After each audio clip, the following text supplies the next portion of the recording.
Beginning our Daf Mesech Kesuvos Daf Samach Aleph begins several lines down at the top of the Yomim, where we continue the theme of the previous Mishnah, discussing the laws, relationship the husband and the wife have regarding the obligation one to the other.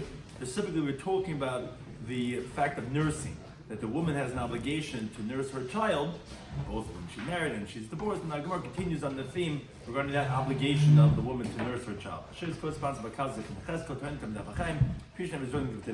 Some of the discussed in today's Daf are cases in which a woman is not compelled lahanik, that we don't obligate her to nurse her child. That she's exempt from malachas, although there's certain type of malachas that a woman is obligated to do for her husband. But depending on the number of shvachas of the maidservant that she brings into the marriage, that's how much less work she has to do. If a woman is committed for batala, is it possible that a woman doesn't have to do any work at all? Some important terms of concept discussed in today's daf are hamadras ishta mitashma shamita. If a man makes his intimacy forbidden on his wife, or his wife on him, what is the halacha? And oili moibe in Yuredsimo is the halacha concept that when a woman gets married to a husband, she gets upgraded to his status, doesn't get downgraded to his status. So we had mentioned in the Mishnah the wife's obligation lahanik is b'na. So our Gemara, that's Samach Aleph, 7 lines down at the top of the Yomim, continues on this theme. Amar Rav Huna, Badiklon Rav Huna bar Chidna. He asked us, he checked us out with the following question. Hi oimeres lahanik. So first he said the following halacha. If she says that I want to nurse, Voimer, and he says shaloi lahanik, you should not nurse. So halacha is shemelo, we listen to her. Why do we listen to her? Kitsava didahu. It's her pain, meaning when a woman has too much milk in her breast, it causes her pain, and therefore if she says she wants to nurse her baby, so there we listen to her versus to what he's saying. But let's say who oimer lahanik, he says, I want you to nurse the baby. Developmentally it's healthy, it's good for the brain of the child, I want you to nurse. No, new age, I'm not nursing, let's give him formula, I'm done, I'm not doing this old type of activity. Ma, what's the halacha? So what's the question? So the Gemara says, if kol heicha delav orcha, if it's not the norm in her family to nurse, my mother didn't, my sisters didn't, no one in my family nurses the baby. So then shem Allah.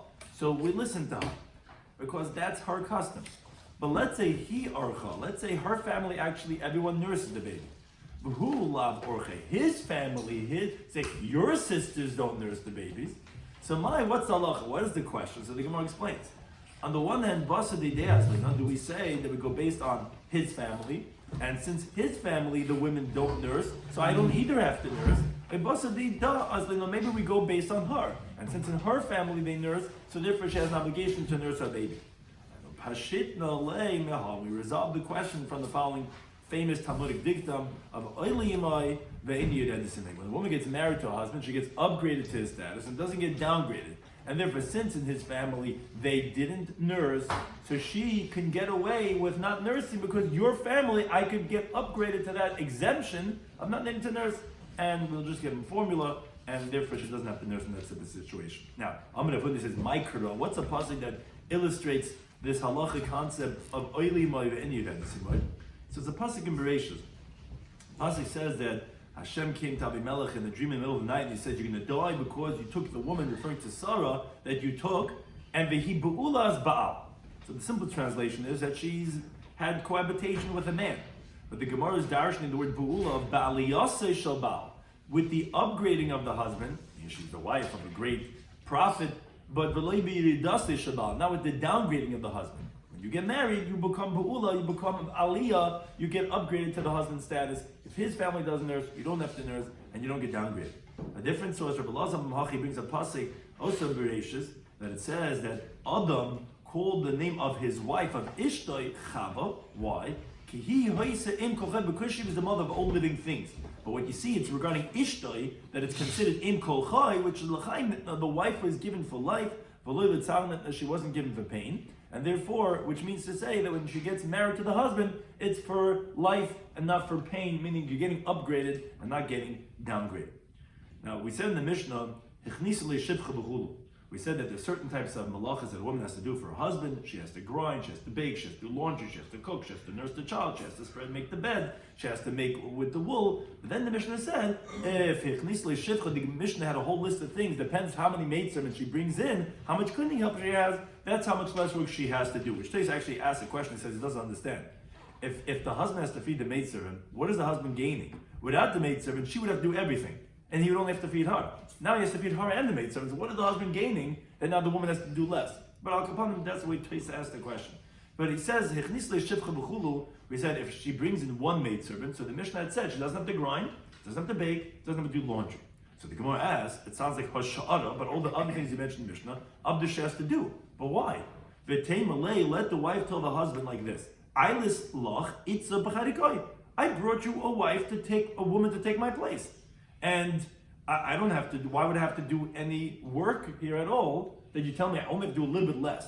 No grinding, no baking, no laundry. I still got to cook, I still have to nurse, why? Let that maidservant take my place. Let me go ahead and enjoy myself, and she's going to do all the wife things that I would have done. Says the Gemara, no, because the husband could tell her, this shifcha, this maidservant, she's working for me and for her. Who's going to do the work for you? Meaning, she's taking the place of you, which is like just like you would have the capacity to do for yourself and for me. Now she's taking your place, she's doing for her and for me. But who's doing for you? Therefore you still got to do some work. But then the Mishnah continues, let's say she brings in two maidservants. Now she doesn't have to cook anymore. She doesn't have to nurse her child. The question is, here also, it sounds like Hashara, all the other things, Abdishti still has to do. Why? But Temelei let her tell him, I brought you in another woman. I have one woman, woman number one, that's working for me and for her. And I have woman number two for you and for her. So why did I still have to do work? Says the Gemara, because the husband could tell her, Kami, this is a well-known terminology, and this is where it stems from, Orchi Parchi. You heard the term Orchi Parchi? This is where it comes from. Because Kami Orchi, in front of guests, which they stay for a week or a month, or Parchi, from the word of Paideach, like fluttering, like they just come and go, because where there's many people in a house, people tend to stay over and be guests over there. So Matar, who's going to work for them? So because we have so many people already, you have these two maidservants and me and you, people are coming by. Who's going to do the work for them? Therefore, there's still work that has to be done. Then the Mishnah continued, it said, Shalish. If she has three maidservants, okay, we said she doesn't have to make the bed, doesn't have to do the work with the wool. But here also, it sounds like Hasha'aram, but the rest, which we didn't say in the Mishnah what other rest there are, but like Rashi says, like other small things, sounds like after the woman still has to putter around and do this little light housekeeping. Why? V'temelei let her tell him, so you have one that's taking care of you and her. I have one that's taking care of me and her. And I have another one that's taking care of the archi parchi. So why do I still need to do work? Says the Gemara because he could tell her nafish b'nei beis. Now there's so many people here. Nafish archi parchi is even more archi parchi.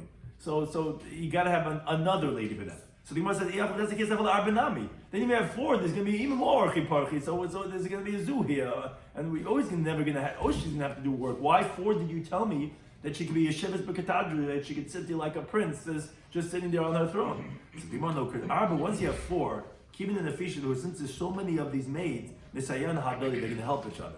So even if there's going to be more and more archi parchi, you're still going to be able to have one covering for the other, and that's not going to be a problem, and then she doesn't have to do any work at all. Amar Chana, he qualifies his teaching. Some say he says, Lo yichnis lo mamish. This halacha that we spoke about in the Mishnah doesn't literally mean to say she actually brought in this troop of maids. And even even if she just fit to have brought in, because she came in with a huge nadunya, she came in with a lot of money, and it's enough from that nadunya to purchase from some of it maidservants to come in and serve. Even though she did not actually bring in maidservants, that will also let her off the hook. She doesn't have to do any work. Now, tell me the Brisa, even more than this, is echet shechnisloi. Not only if she brought in money, but echet shetzimtzimoloi mishalah. Even as Tais explains, if let's say the husband, he has certain obligations to his wife. He's supposed to buy her perfume. He's supposed to get her a bunch of these different things. And she's very conservative, and she scrims, and she saves. And for the money she didn't spend, you could have bought many shavachas. That itself will let her off to say, I don't have to get any cleaning help, because you owe me all these things, and I didn't do that. Or a different Gershon Tais brings is, not shetzimtzimoloi mishaloi, but shematzaloi mishaloi. Which actually that means to say he's a wealthy guy. He could buy, and you have enough money to get me maids. I don't have to do work because you can go ahead. It doesn't mean necessarily that she has the maids. Either she brings in money that could have maids, or that he has enough money that could buy maids. I don't have to work, and we can get cleaning help. Now we said, Arba, when there's 4 maidservants, Yesheves Bekataju, she could sit there on her throne, and she doesn't have to do anything. However, Amr Yitzchak Bar Chananya, Amr Afuna, it says, although we said this halacha, Yesheves Bekataju, she could sit there like a queen and not do anything, but there are certain things the woman has to do for the husband, even if everything's being taken care of. Al Mazeges Lekais, she poured for him his cup, Umitzas Lo Yasamita, and she makes the bed, meaning this is the spreading out of the linen, which not something that is like putting the actual blanket into the cloth. These are things of our what's called dvarim shel chiba, of endearment, so that she should be dear on him. So it's not like the halacha of matzas hamita of the Mishnah, which is something that takes effort and that we force her to do. Here we're not forcing her to do this thing. The sages gave her a good idea to do these things so that the woman and the husband have a very endearing relationship. You have to do romantic things. That's what this is, not the work that we said in the Mishnah. Here she doesn't have to do any work, but she should do these things, and so as a way of getting close. And you're making up. It's when you spread the bread, the bed spreads. It's and she washes his face, his hands, his feet. These are things that are loving things. A woman should do it even if she has all the maids in the world. Now, actually, a related discussion to show that these are things what's called dvarim shel chiba. These are things that actually create love between people. So there's a related halacha. Again, from Amr of Yitzchak Bar Chananya, Amr of Huna. It says, Kol malacha she'isha islabalo, all the activities that a woman does for a husband, nida islabala, a menstruating wife neither could do for her husband. She could wash the dishes, she could do all the things that a wife does. Chutz, except for these things, because these are actually what we know as harchakais, because these are things actually that bring chiba. So just like we said that the woman has so many cleaning up, she should do these things. The inverse is true by the nida. She could do all the work, but not these things. Chutz memezigas hakais, except for pouring of the cup, any of things that bring closeness and love, and it gets you back into certain activities which are prohibited for a man and a nida. Batzas amita, and spreading out the bed. Bachatzas pan yad b'raglav, and of washing the hands, the face, and the legs. Now, however, the Gemara does qualify a heter. Batzas amita, now the woman to make the beds. Amar Rabbi says, Lo nil b'fanam. We only said this if it's in front of the husband. If it's not there, less number, it's okay for her to make the beds. There's nothing intrinsically prohibited with that. It's only if she's doing it in front of him, that's an act of endearment. Now, so too regarding the zigas hakais, regarding the pouring of the cup, whether that means diluting his cup or bringing his cup, but the fact of giving him his wine, the Gemara brings that there were certain women that they would do it in an indirect way, which made it permitted. So Shmuel, for example, Machafale de Besu, his wife would do it differently. Rashi says, B'mei libuna. B'mei libuna means during the Shiva Nikiyim. Taisus finds that difficult. So Taisus explains only they used to go to the mikveh after they became tahar, because biblically, really, Nida could have dam all 7 days, and then as long as she does a hefsek at the end, she can go to the mikveh. So in those days, when she had Shiv Nikiyim, really it was only like rabbinic, but if our women, it doesn't make a difference, B'mei libuna or not, because you didn't go to mikveh, it wouldn't help you at all. You'd still be considered tamei, but nidasa tehei, b'havyasa would be the same thing. But that's what Rashi says. But Akapanim, when she was a nida, she would switch it biyada desmola. So she would come, and whoever knows Harchakas knows some of these basic halachas. If you come and you give it with the left hand, that would also be something, a shinoi, that would be also again showing that it's not the regular over here. So it breaks the habit of what these things, these are all habit forming of certain activities. So that would break it. Or Abaya, Manchele Apuma the Kuba, she would put it on the opening of the jug. Again, not directly to him. Rava would do it, Abesadya would put it on the pillow around his head. And our Papa would put it, his wife would put it Asher Shifa on the stool. Which place has a whole discussion, what Rashi, which is brought in halacha, he would even have that his wife, he wouldn't give a key from his hand to her hand, which place says from here to no raya, because this mazigas hakais is a dvar mishal chiba, that's forbidden even to put on the table. You're not allowed to put it in front of him. In contrast, we know the harchaka, which that's the source from this place over here, that not to pass from one person to the next, that's Taisus bringing from Rashi, although that's not a raya from our sugya, because here we're talking about something that's intrinsically dvar mishal chiba. Passing a key is not, but that Rashi brings as a harchaka also, not to pass. Another teaching, again, we're only bringing it because it's Amr of Yitzchak Bar Chananya, Amr of Huna. These are all halachas that he's saying. Hakol mashim lefnei hashemesh.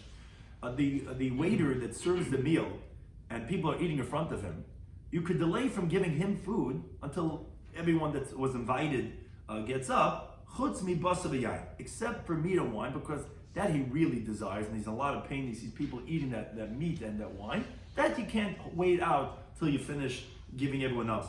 Now, Amar Rav Chizdi qualifies that. He says, basa shaman v'yayin yashin, means fatty meat and aged wine. Those are things that you wouldn't be able to delay. And Amar Rav, he qualifies a little further. Basa shaman is kol shana kula. Fatty meat is all year round. Yain yashin, vintage wine, is betkufas tamas, is in the summer months where it has a strong aroma, and the heat of the day like spreads into the person's body like a venom, and that's something that's really painful. So then you would have to give the waiter.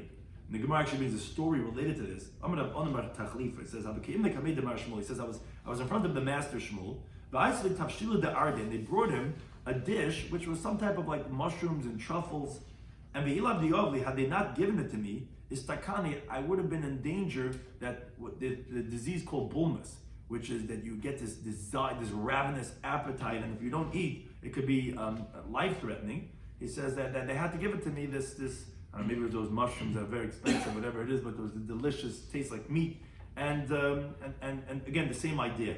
Similarly, the Gemara brings the Amar Rav Ashi. It says, I was the brother of Kahana,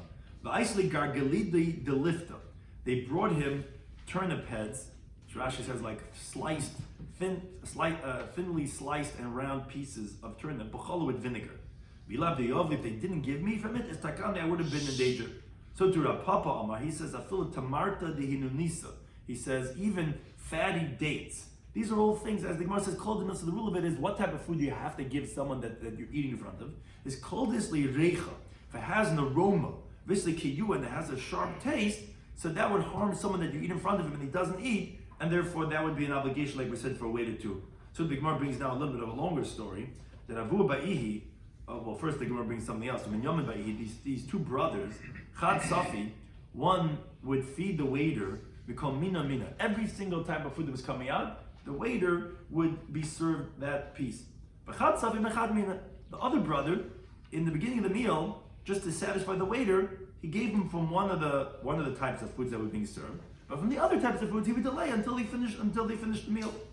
Mar mishtoy Eliyav hadeh, the one that would give the waiter from every type of food, Eliyav Navi spoke with him.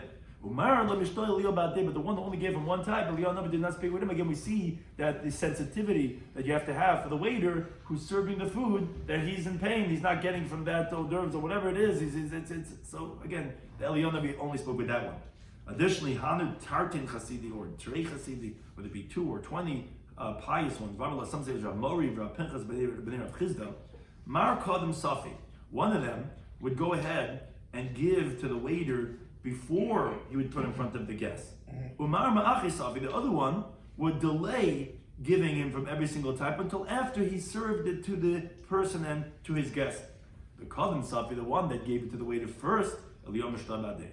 Eliyav Navi spoke with him because when he's putting in front of the guest, he sees and he's desiring it and he's in pain. And sometimes there's many guests. Until he goes around to the whole party, he's in pain the whole entire time.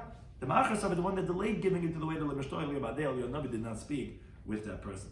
Mar brings another story. A Meimur Mazutra of Rav Ashi. Again, it's actually funny. I was just on one of the papers here the other day that Bender was saying that his mother, he used to send like every week his Dvar Torah to his son of a fax, and his mother asked him, says, "Do you know if any other of them have their fathers also sending a letter to their sons?" And she was so sensitive to the understanding to say that maybe how they're gonna feel seeing that his father gets a fax and the other boys don't. She's saying you learn these lessons from the Gemara. Don't just read it. Understand that you have a waiter over here and that's serving everyone, to have that sensitivity to him that he might be in pain too. Gemara says, "Amemur Mazutra Rav Ashi." They were sitting by the entryway of the Persian king of Isgar Malka. So the one that was the head waiter for the king passed by, and Chazi Rav Ashi Mazutra. So Rav Ashi saw by Marzutra, as it turned to the face, the Chaver Ape, that his face turned white, that he was getting pale because he smelled the food and he wanted to eat.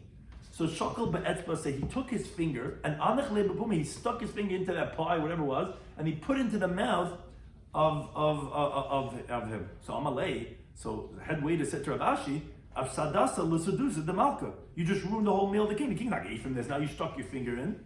So Amrulei, so the officers of the king said to him, "My tabed hachi, why did you do this?"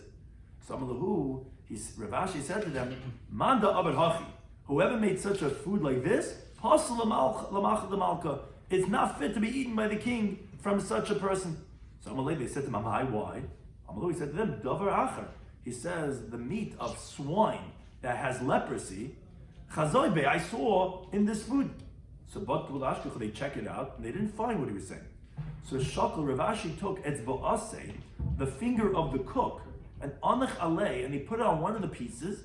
Amalu, he said to him, "Hachul mi bat kisu? Did you go ahead and check over here on this piece?" So Badku Ashkachu, they checked and they found, which Rashi says it was a miracle that happened to him, that there was no real chazir with tzaras, but that miracle happened to him. So the rabbi said to him, "My time is samchas anisa. Why do you rely on a miracle?" So he said to them, "Chazai ruch tzaras the koparchui lebei." He says, "I saw a spirit of tzaras that was hovering over Mazucha," which it sounds like that he understood that there must have been either that this nest would happen, but something about tzaras, and therefore that's why I relied on the miracle to say that there was some tzaras piece of chazir over here, and that's how he got out of that punishment. Did you see they put it in the mouth of Mazucha? Why, and therefore what? Therefore, so you take it from that chazir of tzaras and give it to Mazucha? Oh, I mean, if they saw that he put it in his mouth, okay, the king is under the shechrais, not everyone's on that level of the king. The Gemara brings another story. There was a Roman, the Amalallahi Yitzah, that said to a certain woman, said, "Mitzvahly, marry me." So Amrullah sounds like one of these stories from Shakespeare. "Mitzvahly, marry me." Amrullah, she said to him, "No." So Azal, I see the money. He brought a pomegranate, a very cruel person. He took the pomegranate and he cracked open the pomegranate. He started eating in front of her. So Kamaya de Tsarila, all the water, all the saliva that was coming in her mouth because of the strong aroma that was coming up when you eat in front of someone and you can't eat, so you start getting that saliva coming up. So all that was paining her, balase, she was swallowing it. V'lo havla, and he didn't give her adizagla. Her face was blown up, and her stomach became like glass. Because that's when someone becomes bloated, almost like gets like this translucent type of an appearance. So L'Seif Amla at the end, when here she is like deathly ill, he tells her, "Imasin lach heal you mitzvahly, will you marry me?" So Amalei in, she says, "Yes." This is like a tragedy. Also, I see the money. So he went and he brought another pomegranate. Pali, he cracks it open. V'achal come on, he starts eating in front of her. But Amala, here he tells her, "Kamaya the tzarilach, all the saliva that's paining you, tuv shadai, spit it and expel it from your mouth." I did not until it came out from her kihutza yarko, like a green palm frond. Vatzias, and she was healed. Again, this is that same theme about how painful it could be for someone that you're eating in front of them, and what was necessary for her to get healed from that. Now, we said in the Mishnah that you could force the woman, she has to do work with wool. That was one of the things that a woman has to do. So the Gemara just makes a dig, an inference. B'tzemer in sounds like wool, yes, but now with flax. Says the Gemara, so masnin mani, who's the Mishnah that specifically has to do work with wool and not with linen? Because the time learned in Braisa other things that you cannot force a woman to do. So in a kaifa, a man cannot force his wife, loy lama, not to stand and to serve lefnei aviv, in front of his father, not to serve his son, not to give straw in front of his animal, which Rashi explains that to mean that it refers to the horses and to the donkeys, because those are animals that are excited and passionate about sodomizing. So the woman might get affected from the animals. But regarding cattle, which they're not there to try to sodomize a woman, and the inclination of those animals are not so recognizable, so therefore a woman, would not be seduced by the animal, which that's according to the girsa that we have, which Rashi says another interpretation, bikra is the female animals, which obviously are not going to do anything to the woman, and behemto, and there's a charma, the male animals. So he says it's a different girsa. But so he could force her to put straw in front of the cattle, but not in front of the wild animals, because they could affect the woman carnally. Now, he says, and this is the point that we want to bring in regarding the halacha of the Mishnah. He says, Af eina kaifa lasas bepishta. He also cannot force her to do work with flax. Why? Why is it different than wool? Because first of all, flax gives a putrid smell in the mouth, and the Meshavardas also splits the lips because it like becomes bloated the lips because she has to constantly take the threads and soak it in her with her spittle, and that's going to cause the lips to get split and blow up, so she doesn't have to do that work.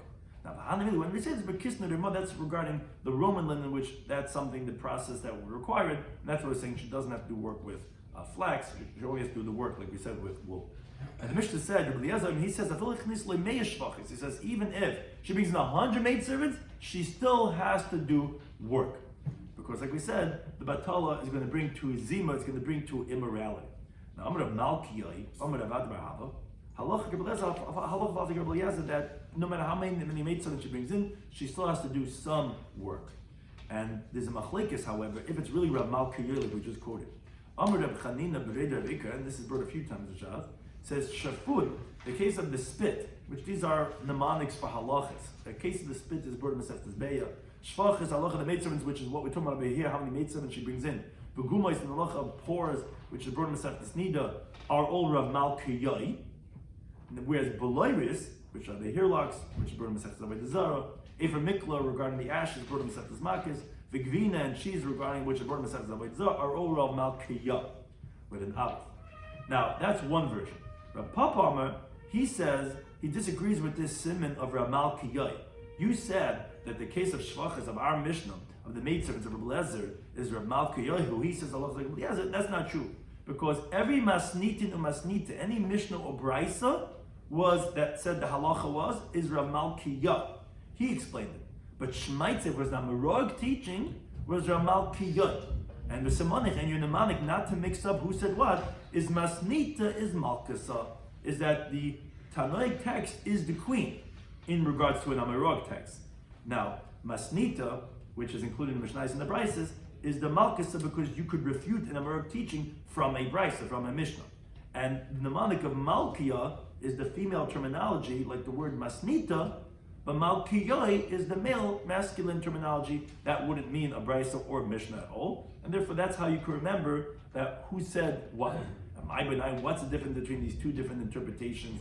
Who said what? The difference is Shavach is the case of the maidservants, which are now Sugya. That is a Mishnah. According to the first version, it was Rav Malkiyai who said this halacha. According to Rav Papa, no, it was Rav Malkiyah, not Malkiyai, because it's a Mishnah. And Masnita Malkasa, the Mishnais and Brisa was said by Rav Malkiyah. Now, we had two different teachings in the Mishnah. It sounded very similar.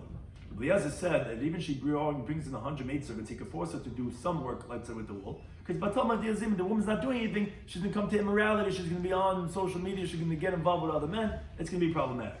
Shmuel said a similar halacha, says even if someone takes a neder on his wife, I forbid you from doing any work. You are my princess, I don't want you doing anything, I have enough people to work over here.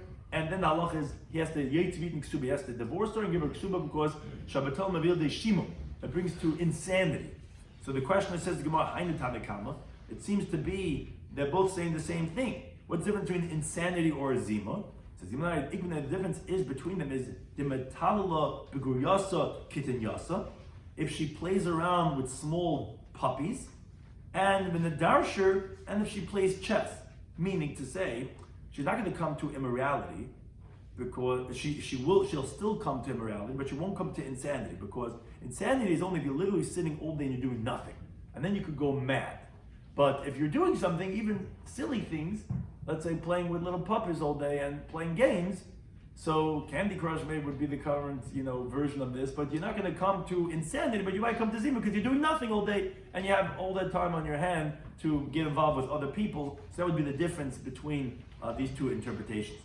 Now we continue the halacha of the next Mishnah, which continues regarding a man taking a neder against his wife, which was the last thing we just mentioned right now. So the Mishnah says, Hamadras ishta mitashmesh amita. So Rashi explains what it means to say is, he says to the wife, Ye'aser hanos tashmishcha alai. The pleasure of your intimacy is forbidden on me. Why do you have to say it like that? Because if he would say, I'm prohibiting my intimacy on you, it would not become forbidden because he's actually meshubito, he actually owes that to her. It's a pasuk in the Torah says, by Nasla Yigri, he's now diminished the amount of intimacy he has with her, and that's how the Gemara explains this in the Durham that pay off and base. He has to be saying, not I'm prohibiting on you because he can, saying I'm prohibiting you on me. So he prohibits her pleasure of intimacy on him. So what's the halacha? So Beishami say that if he took the vow for a period of 2 weeks, you should wait. If it's more than that, he has to divorce her and give her the ksuba. They say that they say Shabbos Achas. They say that no, you only get 1 week. More than that, you would have to go out and divorce her. Now the Mishnah continues regarding, which Taisa discusses that it's related to the halacha of intimacy, but it's a slightly different concept. But which is more chamor? Chamer depends. I guess Basil you would say is more chamer that Basil only gives you 1 week. It was usually more mekel. Right. Yeah, you say either that this is a chamer, or you could say it's a kula for the husband that he gets 2 weeks hiatus and not just 1 week. Depends on which perspective you take it. So the hatamidim, the students, Yitzhak Talmud Torah, they could go out to learn in yeshiva shalei without permission from their wives for a period of shleishim yom. That's how much we give them that gap. Hapoyelim, the workers, we give them Shabbos Achas, we give them 1 week off, which relates to the idea. Why you told me about leaving? So that relates to the idea of what ha'ayna hamur b'Torah. What is the obligation that a person has for their conjugal obligation to their wives? So hatayolim, which is going to explain exactly what does tayolim mean. Usually it's translated as those who are traveling, or the merchants or whatever. B'chol yed, they have an obligation every single day to be intimate with their wives. Hapoyelim, the workers, these are people who work hard. Shtayim b'Shabbos, they have an obligation to be intimate twice a week. Hachamarim, those who go out to the villages to bring grain to sell in the marketplace on their donkeys, so they go further away. Achas b'Shabbos, they only have to have intimacy once a week. Hagamalim, those who ride the camels, which they are the ones who are the merchants of big merchandise, and they go on their camels to very far distances. Achas l'sheshim yom, they have an obligation only once every 30 days.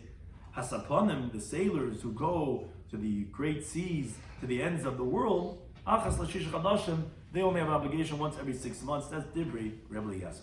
Now the Gemara says, regarding this opening halacha of how much can a person take a vow, prohibiting his wife and him from having intimacy until we say, that's it, you can't do this anymore, you got to go to divorce and give a ksuba, was either 2 weeks or 1 week. So the Gemara says, what's the reason Mishami says you get a period of 2 weeks?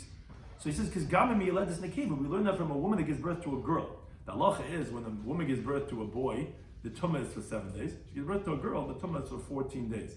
So you see that in the Torah itself, the Torah has a period that we have the woman 2 weeks not having intimacy. So we learn from there, you see that's not an impossible thing, and even the Torah allows a certain amount of time of 2 weeks. So therefore we give him a period of 2 weeks that we allow for the neder. What's sort of Basil? Why they let only 1 week? No, Garim, you let the Zachar. They learn that from the halacha when you give birth to a boy. Give birth to a boy, it's only 7 days, that's how much we give you. So the Gemara says, I understand. But Basil, Nami, Nigmar, Meletz, Nekeh, but let Basil also learn that from somebody that gives birth to a girl. Since you find that it is normal to wait that long, we shouldn't force him to divorce her if he only takes it for over 1 week. Why do you say that 1 week you have to divorce and give the ksuba? So the Gemara says, you're right. Even Yeledis Garment of Basil would be learning out from a woman who gives birth to a child. You're right, he would give, of course, a dispensation up until 2 weeks. Basil actually learns it out from the halachas of the menstruating woman, which a woman is in nida for 7 days. So you see, 7 days a woman will not be with her husband, but more than that, that's too cruel and on punishment, and therefore you would have to give her the ksuba. So Gemara says, what are they disagreeing about regarding, do you learn that from the Yeledes, a woman gives birth, which is 2 weeks for a girl, or from the nida, which is 1 week? So it's from the following idea.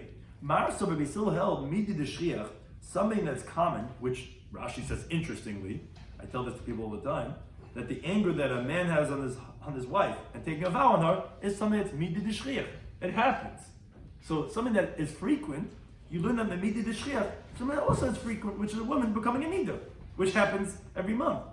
Excluding giving birth is not so common. I guess people get more angry than having children, no matter how many children they're having. It's the people get upset and they say, yeah, no, that's it. We're not going to be together. And whatever this is, so that's something that's common. We learn something that's common. So we learn from the laws of nida. But a marsa of Beishami held no mididu who got him law, something that he's causing to her, which is the vow that the man's taking, which is causing her to wait. Mididu who got him from something that he's causing to her. Interestingly, Rashi says, when a woman gives birth, it's through him. You caused me to have this baby, excluding Nida, which happens by itself. So we should learn that from that which is similar, even if it's not so common. So that's why Beishamai learns out from Leda, and Beisil learns out from the laws of Nida. Now, we have a machlekes how to qualify this machlekes. Amar Rab, he says, this whole machlekes in our Mishnah is only been mefadish. It's only if he's explicit. He said 1 week or 2 weeks, and we have machlekes how much we let. Al-Bistam, let's say, just says unspecific. He says, that's it. I'm taking a vow. There's no intimacy. The V'yakol, according to everyone, Yotzi La'al to be Ksuba. So right away, he's got to divorce her right away, give her the Ksuba, because this is without an end. Shmuel, he says, no, Afil Bistam, Nami Yamtin. He says, even if it was unspecific, you should wait, meaning according to Bishami, 2 weeks, according to Basil, 1 week. Why?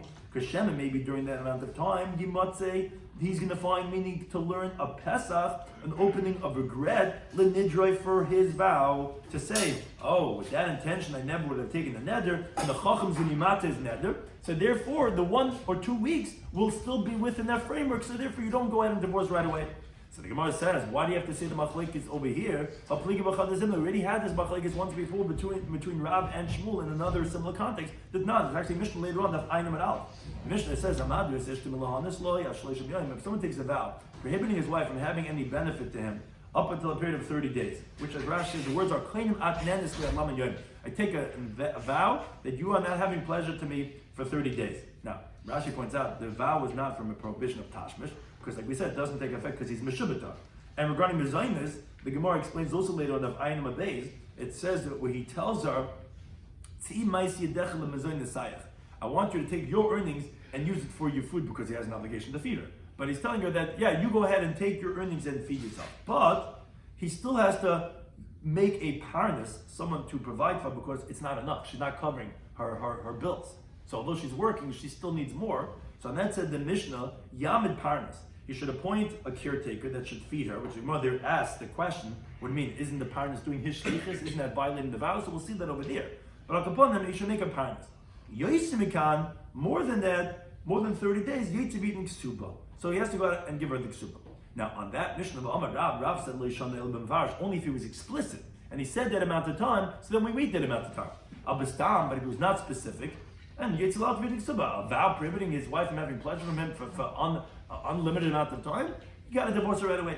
Shmuel says, no, even if he didn't specify how long it is you should wait, Shamin to Pesach Neder, you might find a Pesach for his Neder. So what's the difference? Why do we have to say the same machlekes in our Mishnah of the Neder of Tashmish over there regarding the Neder of any benefit? It's all the same principle about Stam, if it's been Farish or not. Says we have to say both of the machlekes. Why? The Yitman Baha had only said our Mishnah talks about him taking a vow prohibiting their marital intimacy. Baha Kamarav over here did Rav say that when it's Stam you have to go ahead and divorce right away. Mishum Dolei Shema Parnas. You cannot appoint a caretaker to give her the intimacy. So there's nothing to do about it. Abahi, the Ashim Parnas, maybe over there in that Mishnah Daf Ayin, where you could have a third party, a Parnas, in Michael Shmuel, maybe he would say he agrees to Shmuel that maybe the guy might find some Pesach for his neder, because anyways right now he's getting a caretaker to take care of him. And the same thing in the reverse. Had he only said the halacha on Daf Ayin regarding prohibiting her from having benefit from him, maybe with Ishmael says to wait to see, maybe he's going to have an opening of regret for his neder, because at least for now, in the interim, there's at least a parnas. But in our Mishnah regarding intimacy, Rabbi would say he agrees to Rab that no, we're not going to wait because right now he has no way of providing for her. So usually we have to say the machlekes of Rav and Shmuel, both in our Mishnah and in that Mishnah over there, to say is it only been mefarish or even mistam that you would wait a week or two between Misham and still thinking to anything.